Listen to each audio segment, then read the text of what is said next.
Et alors que j'étais dans ce trou noir, j'ai commencé à développer, à comprendre que je pouvais poser des questions à Dieu sur moi-même. J'ai commencé à demander à Dieu des questions du type « Pourquoi est-ce que je suis comme ça? Pourquoi je me sens comme ça? Qu'est-ce qui s'est passé? Etc. etc. » Et à ce moment-là, Dieu me dit « Tu sais, quand tu étais jeune, tu as été violée. Et ça fait que tout ce que tu es en train de vivre pour le moment est en train de te remonter à la surface. »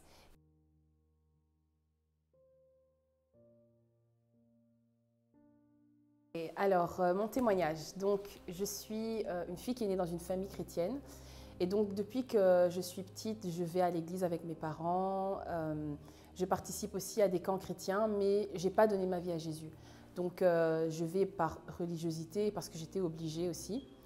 Et puis, à 17 ans, je suis dans une église. Et là, à plusieurs reprises déjà, il y avait des personnes qui avaient parlé sur ma vie. Mais ce jour-là, c'était vraiment le jour où Dieu voulait toucher ma vie. Et donc, Dieu touche ma vie.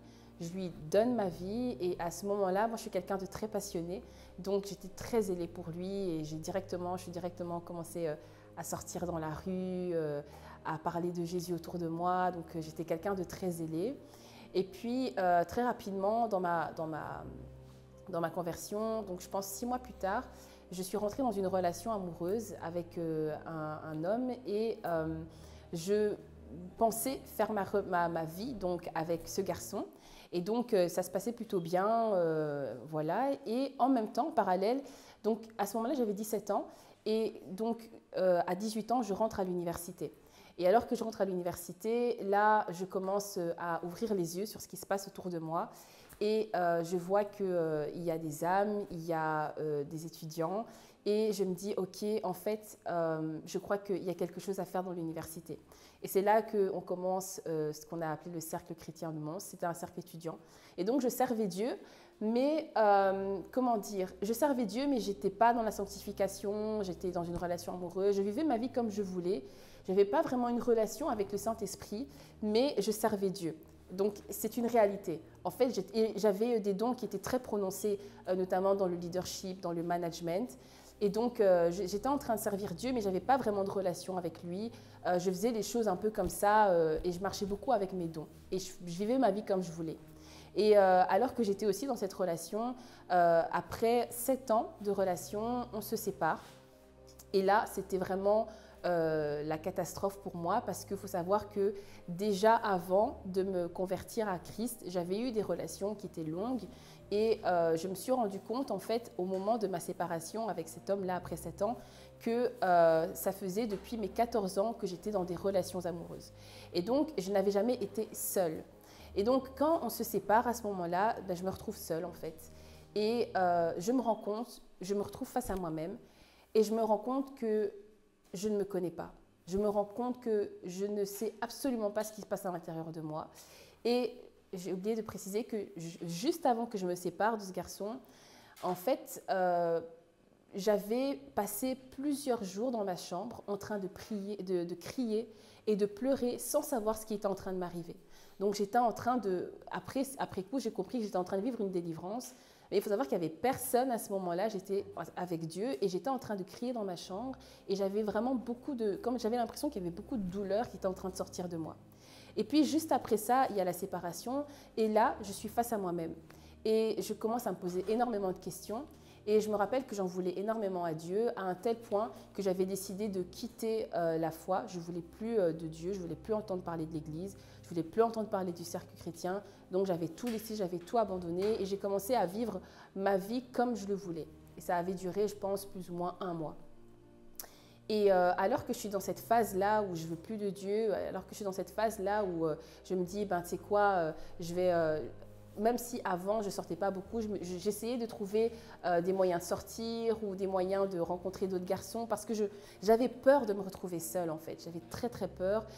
C'était très flippant pour moi et je me souviens quand j'étais seule dans ma chambre, en fait je ne voulais pas dormir. Donc je multipliais les séries, etc. parce que je ne voulais pas me retrouver seule face à mon âme.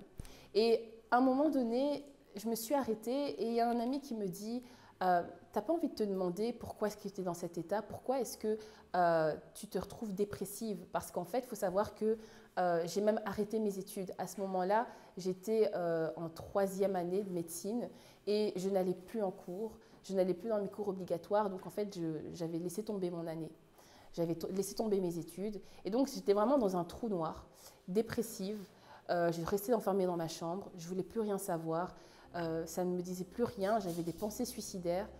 Et c'est là que mon ami va me dire, est-ce que tu n'as pas envie de te poser des questions et demander à Dieu pourquoi est-ce que tu en es là?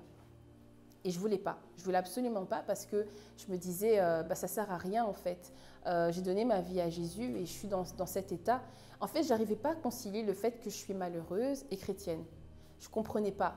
Je me disais, comment ça se fait qu'en tant qu'enfant de Dieu, je peux être malheureuse? C'était une question qui était en train de me trotter. Et je me disais, mais ça ne sert à rien en fait de donner sa vie à Jésus si je suis malheureuse finalement. En plus de ça, je me suis séparée de ce garçon. J'avais plus le goût d'étudier. J'avais plus le goût de l'église. J'avais plus le goût de servir Dieu. Pourtant, j'étais passionnée de servir Dieu dans ce cercle. Mais j'avais vraiment le goût à rien et j'étais vraiment devenue dépressive. Et alors qu'il me pose cette question, je dis non. Et puis un jour, mon pasteur, donc le pasteur Emma, m'invite à l'église. Elle me dit, je sais que tu ne veux plus entendre parler de l'église, mais s'il te plaît, viens. Et ce jour-là, il y avait un homme de Dieu qui était là et il commence à prophétiser sur ma vie. Et alors qu'il commence à me parler et à me dire beaucoup de choses sur ma vie, je lui dis, tu sais, Dieu m'a parlé, je sais tout ce que tu es en train de me dire, mais ça ne m'intéresse pas en fait, parce que je suis malheureuse. En fait, je disais, ça ne m'intéresse pas d'être dans une relation avec Dieu si je suis malheureuse. Ça ne m'intéresse pas de servir si je suis malheureuse. À quoi ça me sert? Donc tout ce que tu me dis là, tu peux le garder pour toi.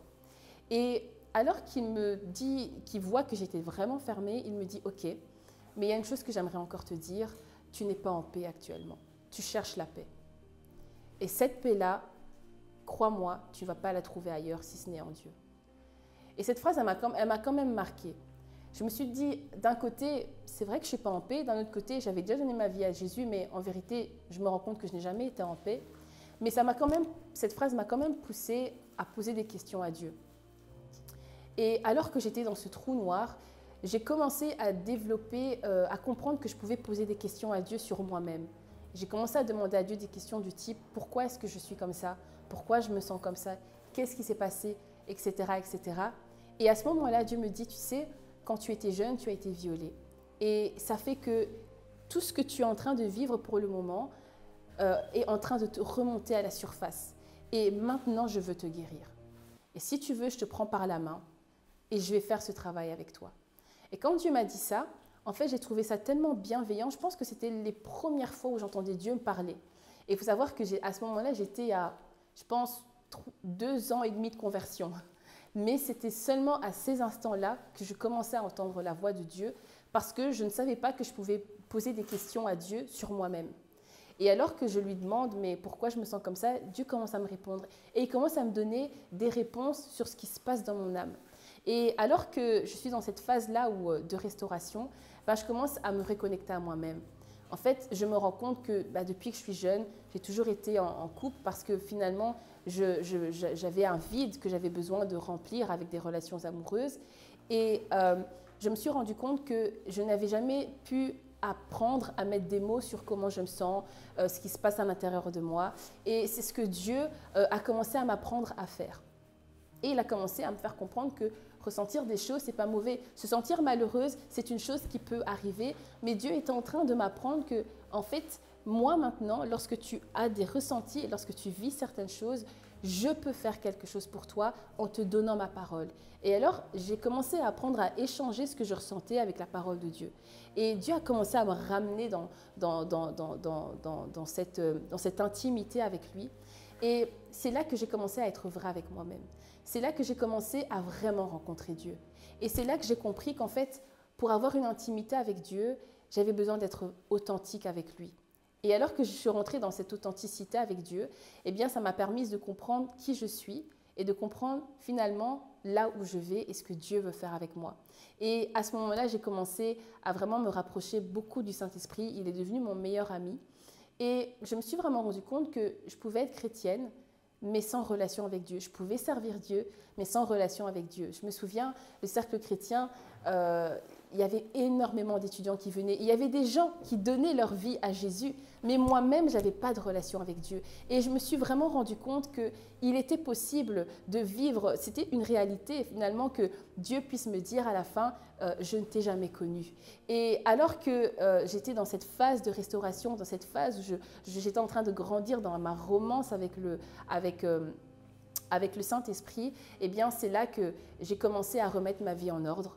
J'ai commencé, et comment est-ce que j'ai fait pour remettre ma vie en ordre? J'étais vraie, j'étais sincère avec Dieu. Je disais comment je me sentais, je disais ce que je n'avais pas envie de faire. Je lui disais, j'ai pas envie de passer du temps avec toi parce que ça m'apporte rien. Je préfère regarder des films, je préfère passer du temps avec mes amis. En fait, j'ai commencé à comprendre que quand je suis vraie avec lui et quand je lui dis la vérité, c'est là qu'il peut commencer réellement à me transformer. C'est là qu'il peut réellement commencer à transformer mes faux raisonnements avec sa parole. Et c'est vraiment dans cette attitude-là que Dieu m'a emmenée dans la personne que je suis aujourd'hui. Une personne qui a appris à ne pas se laisser conformer par ce qui se passe autour d'elle, mais qui se laisse conformer à ce que Dieu veut. Et je pense que réellement, ce témoignage, il est vraiment là pour te dire que à la fin, les dons, tout le monde en a. Servir Dieu, tout le monde peut le faire. Mais une intimité avec Dieu, ça, réellement, il est possible de vivre des choses, de voir des gens se convertir, de voir la gloire de Dieu, mais d'être nulle part avec Dieu. C'est une réalité que j'ai vécue et qui, aujourd'hui, je me rends compte que c'est quelque chose qui peut réellement être un fléau dans l'Église. Et c'est la raison pour laquelle j'ai décidé de partager ce témoignage, pas forcément ma vie avant Christ, après Christ, mais d'une réalité que l'on peut vivre en étant chrétien, en ayant donné sa vie à Jésus. Et alors que je suis dans cette phase-là de rencontre avec Dieu, dans cette phase d'intimité avec Dieu, eh bien, c'est là que j'ai aussi découvert finalement que Dieu m'appelait au ministère. C'est là que j'ai découvert que Dieu avait aussi un projet pour moi dans le ministère. Et c'est comme ça que j'ai répondu à cet appel. Et j'espère que ce témoignage t'a plu, j'espère que ce témoignage a été pour toi édifiant et j'espère de tout mon cœur que, alors que tu vas entendre ce témoignage, tu vas mettre ton cœur devant Dieu et je t'encourage vraiment à lui demander ce qu'il pense de toi, je t'encourage vraiment à lui demander là où vous en êtes et ce qu'il veut faire au travers de ta vie parce que tu peux gagner le monde mais perdre ton âme, c'est une réalité et je t'encourage réellement à te mettre devant Dieu, à te positionner devant Dieu et réellement à t'assurer que ton âme est réellement en intimité profonde avec l'Esprit de Dieu.